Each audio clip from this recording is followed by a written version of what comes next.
sewage treatment plants. It is appalling. And if you want to know what the people of Palestine, you say that you're speaking on behalf of the people of Palestine. If you want to know what the people of Palestine want, ask the Palestinian farmers.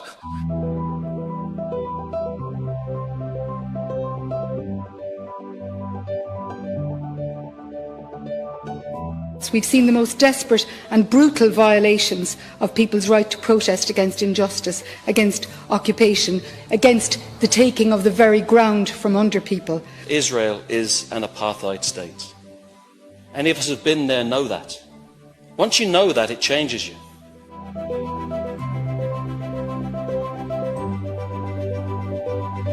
Though these settlements are repeatedly condemned as illegal by the EU, UN and Irish government, they continue to extract valuable natural resources and agricultural produce. These goods are then exported and sold on shelves around the world, including in Ireland, to pay for occupation. There is a clear hypocrisy here. How can we condemn the settlements as illegal, as theft of land and resources, but then happily buy the proceeds of this crime? We must be clear on this. Israeli settlements in the West Bank are war crimes. This is what we're dealing with, and I'm amazed at how relaxed people can be about it, as if trading in the proceeds of war crimes is not a big deal.